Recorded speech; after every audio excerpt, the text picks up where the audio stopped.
అదే RTV app వార్తల్ని క్షణాల్లో చదివే అవకాశం ఉంటుంది. ఒక న్యూస్ పేపర్, ఒక టెలివిజన్ ఛానల్ మీ చేతుల్లో ఎప్పుడూ ఉంటాయి. గుంటూరులో డయేరియా కలకలం సృష్టించింది. డయేరియాతో 7 అస్వస్థతకు గురయ్యారు. అలాగనే ఒకళ్ళు చనిపోయారు. అయితే గుంటూరు కార్పొరేషన్ సరఫరా చేసిన నీరు కలుషితం అవటం వల్ల ఈ ఘటన జరిగిందని కూడా టీడీపీ జనసేన ఆరోపిస్తున్నటువంటి పరిస్థితి ఉంది. ప్రస్తుతం మనతో పాటు మేయర్ కావటి మనవారు ఉన్నారు. చెప్పండి, ఏంది ఎలాగుంది ఇప్పుడు సిట్యుయేషను? కార్పొరేషన్ సప్లై చేసే నీరు కలుషితమైందని టీడీపీ అలాగే జనసేన ఆరోపిస్తుంది. మీరేమంటారు? అంటే టీడీపీ వాళ్ళు, జనసేన వాళ్ళు రాజకీయాలు చేయటం సరికాదు. ఇది వాళ్ళు చేసినటువంటి ఆరోపణలో ఎటువంటి నిజం కూడా లేదు. ఎందుకంటే వాటర్ కంటామినేట్ అయింది, డయేరియా వచ్చింది అని చెప్పేసి కూడా వాళ్ళు ఆరోపణలు చేస్తూ ఉన్నారు. డయేరియా అనేది ఈ అక్కడక్కడ ర్యాండమ్గా వచ్చేటువంటి పరిస్థితి కాదు. ఎక్కడైతే వాటర్ కంటామినేటటువంటి ప్రాంతంలో ఎక్కడైతే డయేరియా కేసు వచ్చిందో ఆ ప్రాంతంలో, ఆ వీధిలో ఉన్నటువంటి వాళ్ళందరికీ కూడా డయేరియా వచ్చేటువంటి అవకాశం 100% కూడా ఉంటుంది. ఇక్కడ గుంటూరు జీజీహెచ్లో కూడా ఒక 7 పేషెంట్ ఆల్రెడీ ఇప్పుడు చికిత్స పొందుతూ ఉన్నారు, ట్రీట్మెంట్ జరుగుతూ ఉంది. ఒక పేషెంట్ ఒక మహిళ చనిపోయింది. సరే, మాకు ఆ సమాచారం తెలియంగానే మేము వెళ్ళి ఆ మహిళ ఏ ప్రాంతంలో ఉంటుందో ఆ ప్రాంతానికి వెళ్ళి, శారదా కాలనీ 24వ లైన్లో ఉంటుంది మహిళ, ఆ ప్రాంతానికి వెళ్ళి ఆ మహిళ యొక్క కుటుంబ సభ్యుల్ని, అదేవిధంగా ఇరుగు పొరుగు వారిని కూడా మేము పరామర్శించడం కూడా జరిగింది. పరామర్శించినప్పుడు వాళ్ళు మాకు చెప్పారు, ఎందుకంటే ఆ మహిళకు సంబంధించినటువంటి చనిపోయిన మహిళ యొక్క తల్లి 60 సంవత్సరాల పైచీలు ఆమెతో మాట్లాడాం. ఆమె ఆరోగ్యంగానే ఉంది. ఆ చనిపోయినటువంటి ఈ వ్యక్తి యొక్క చెల్లెళ్ళు 2 ఉన్నారు, 10 సంవత్సరాల లోపు చెల్లెళ్ళు. వాళ్ళిద్దరితో కూడా మేము మాట్లాడాం. వాళ్ళిద్దరూ చాలా హెల్తీగా ఉన్నారు, యాక్టివ్గా ఉన్నారు. వాళ్ళతో కూడా మేము మాట్లాడాం, వాళ్ళని కూడా మేము పరామర్శించాం. వారితో పాటు చుట్టుపక్కల ఉన్నటువంటి వాళ్ళందరినీ కూడా మేము పరామర్శించాం. వాళ్ళు కూడా యాక్టివ్గా ఉన్నారు. వాళ్ళందరూ కూడా ఎటువంటి సమస్య లేదు, మాకు ఎటువంటి ఇబ్బంది లేదు అని చెప్పేసి కూడా వాళ్ళు చెప్పారు. అదేవిధంగా ఏదైతే ఇక్కడ 7 పేషెంట్లు ఉన్నారో ఆ పేషెంట్ల యొక్క ప్రాంతాల్లో కూడా మేము కూడా మా ప్రభుత్వ అధికారులను, అదేవిధంగా కార్పొరేషన్ వాళ్ళని, అదేవిధంగా వైద్యాధికారులు అందరినీ కూడా మేము పంపించాం.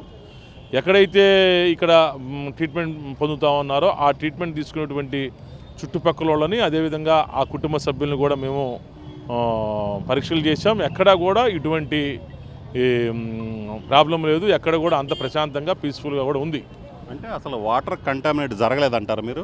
అసలు 100% కూడా జరిగేటువంటి అవకాశం లేదు. ఎందుకంటే అక్కడక్కడ జరగదు డయేరియా అనేది. ఒక్కసారి డయేరియా అనేది కలుషితమైంది, వాటర్ కంటామినేట్ అయింది అంటే ఆ ప్రాంతంలో ఉన్నటువంటి వాళ్ళ ప్రాంతంలో అన్ని చోట్ల కూడా ఆ సమస్య వస్తుంది.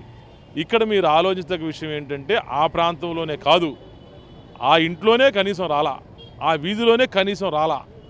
వాటర్ కంటామినేట్ అయ్యింది, జనం సఫర్ అవుతూ ఉన్నారు, డయేరియా సంబంధించిన సింటమ్స్ వస్తున్నాయి అంటే ఆ ఇంట్లో వస్తాయి, ఆ ప్రాంతంలో వస్తాయి. ఇక్కడ ఎక్కడ కూడా ఆ ఇంట్లో రాలా, ఆ ప్రాంతంలో రాలా. అంటే ఇప్పుడు అక్కడ కొంతమంది, ఇప్పుడు ఒక మహిళ చనిపోవడం జరిగింది, ఇప్పుడు 7 చేరారు కదా డయేరియా ప్రాబ్లంతో వివిధ ప్రాంతాల్లో నుంచి. ఎందుకంటే ఇప్పుడు సీజనల్గా కొంత ఆరోగ్య సమస్యలు అనేది జ్వరము, దగ్గు, తుమ్ములు, అదేవిధంగా వాంతులు, విరోచనాలతో పాటు కొంతమంది కూడా ఏదో కడుపులో నొప్పనో లేదా తల తిరుగుతుందని చెప్పి వివిధ కారణాలతో చేరారు.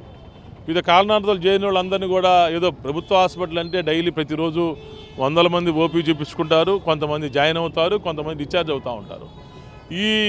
ఈ రాజకీయ పార్టీ వాళ్ళందరూ ఏదో ఎన్నికల సమయంలో ఏదో పబ్బం గడుపుకోవడానికి వాళ్ళేదో ఇప్పుడేదో వచ్చి వాళ్ళేదో మంచినీటి వాళ్ళు చేరారు, డయేరియా వచ్చింది, మున్సిపల్ కార్పొరేషన్ వాటర్ కలుషితమైందని చెప్పేసి వాళ్ళు చెబుతూ ఉన్నారు. అందరూ బ్రహ్మాండంగా ఉంది.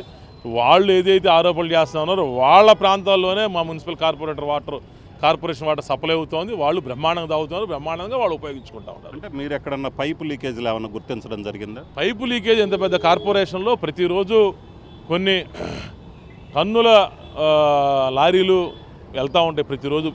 ఈ వీధిలో కూడా ఇదే ప్రాంతంలో ఈ రోడ్డు కింద ఎన్నో పైపు లైన్లు ఉంటాయి. ప్రతి ఒక్క ప్రాంతంలో పైపు లైన్లు ఉంటాయి. ప్రతి ఒక్క ప్రాంతంలో ఏదో ఒక రోజు ఎక్కడో పైపు లైన్ పగులుతూ ఉంటుంది. ఆ పగిలిన దాన్ని మీరు తక్షణమే మేము గుర్తిస్తాం. ఎందుకంటే మాకు ఒక టీం ఉంటుంది. ఆ టీము ఆ ప్రాంతంలో ఎప్పుడు పైపు లైన్లు ఏమైనా డ్యామేజ్ అయినాయో, లీకేజ్ అవుతున్నాయా, లేదా మంచినీటి ఏమైనా వృధా అవుతుందా అనేటువంటిది ఎప్పటికప్పుడు గుర్తిస్తాం. ఆ గుర్తించిన వాటర్ మొత్తం మేము లీకులు మొత్తం ఇమీడియట్లీ అరెస్ట్ చేస్తాం. అరెస్ట్ చేసేటువంటి మాకు ఒక అదే నిరంతర ప్రక్రియ. ఇది ఒకరోజు చేస్తే అయిపోయేది కాదు, లేకపోతే డైలీ చేసేది కాదు. ఇప్పుడు అప్పుడప్పుడు మాకు 4 రోజులకి 3 రోజులకి రొటీన్గా ఈ ప్రాబ్లం లీకులు వస్తూనే ఉంటే ఆ లీకులు వచ్చినవి మొత్తం మేము సమస్య పరిష్కరిస్తూ ఉంటాం, వాటన్నిటి కూడా అరెస్ట్ చేస్తూ ఉంటాం, వాటన్నిటి కూడా మేము క్లియర్ చేస్తూ ఉంటాం. అది పెద్ద ఆలోచించాల్సిన అవసరం ఏం కాదు. అంటే గతంలో కూడా ఇదే సిట్యుయేషన్ వచ్చింది. 1 టౌన్లో డయేరియా వచ్చింది, చాలామంది చనిపోయారు. అప్పుడు టోటల్గా చూసుకుంటే పైప్ లైన్లు ఏదైతే డ్రైన్లో ఉన్న పైప్ లైన్లన్నీ లీక్ అయ్యి అప్పుడు రాష్ట్ర వ్యాప్తంగా సంచలనం సృష్టించింది. సో మళ్ళీ ఇప్పుడు బిగిన్ అయింది. సో ఎలాంటి చర్యలు తీసుకోబోతారు? అస్సలు ఎట్టి పరిస్థితుల్లో కూడా అలాంటి పరిస్థితి అయితే మళ్ళీ పునరావృతం కాదు. అప్పుడున్నటువంటి అధికారులు, అప్పుడున్నటువంటి ప్రభుత్వ యొక్క తప్పిదాలే, కానీ ఇప్పుడు ఆ పరిస్థితి లేదు. అప్పుడు ఒకే ప్రాంతంలో, అంటే సంగడగుంటలో ఏ ప్రాంతంలో అయితే ఇబ్బంది జరిగిందో, ఎక్కడైతే వాటర్ కంటామినేట్ అయిందో అక్కడ డయేరియా వ్యాప్తి చెంది సుమారు 13 మంది పైచులకు చనిపోయారు. మరి ఇప్పుడు ఈరోజు ఆ పరిస్థితి కాదు, ఒకే ప్రాంతంలో కాదు. ఒకే ప్రాంతంలో డయేరియా వస్తే ఆ ప్రాంతం మొత్తం ఇబ్బంది జరిగింది, కానీ ఎక్కడ కూడా ఆ ప్రాంతం చాలా సురక్షితంగా ఉంది, ఆరోగ్యంగా ఉంది. ప్రజలందరినీ కూడా మేము పరామర్శిస్తాం, ఎప్పటికప్పుడు వాళ్ళని మేము పర్యవేక్షించడం కూడా జరుగుతూ ఉంది. సో ఇది పరిస్థితి. మొత్తం మీద చూసినట్లయితే డయేరియా అని, పైపు లీకేజ్లని టీడీపీ జనసేన చేస్తున్న ఆరోపణలు అవనేది కరెక్ట్ కాదు. అలాగనే పైప్ లైన్ల లీకేజ్ అనేది రెగ్యులర్గా జరుగుతూనే ఉంటుంది, ఎందుకంటే వెహికల్స్ తిరుగుతుంటాయి. సో పైప్ లైన్ లీకేజ్ని ఎప్పటికప్పుడు గుర్తించి పూర్తిగా లీకేజ్ని అరికడుతున్నాము. అయితే ఇప్పుడైతే ఆ పరిస్థితి లేదు. తెలుగుదేశం జనసేన ఆరోపిస్తున్నట్లు డయేరియా పైపులు లీకేజ్ అయ్యి కంటామినేట్ వాటర్ సరఫరా చేయటం వల్లే ఈ విధమైనటువంటి పరిస్థితి తలెత్తింది అనేది అయితే మాత్రం కరెక్ట్ కాదు. తాము పూర్తిగా అన్ని చర్యలు తీసుకుంటున్నామని చెప్తున్నారు. కెమెరామెన్ సిద్ధుతో రామారావు, ఆర్టీవీ, గుంటూరు జిల్లా. మరిన్ని వీడియోస్ కోసం ఛానల్ ని సబ్స్క్రైబ్ చేయండి, లేటెస్ట్ అప్డేట్స్ కోసం వాట్సాప్ ఛానల్ ని ఫాలో చేయండి, అండ్ లింక్ డిస్క్రిప్షన్ లో ఉంది.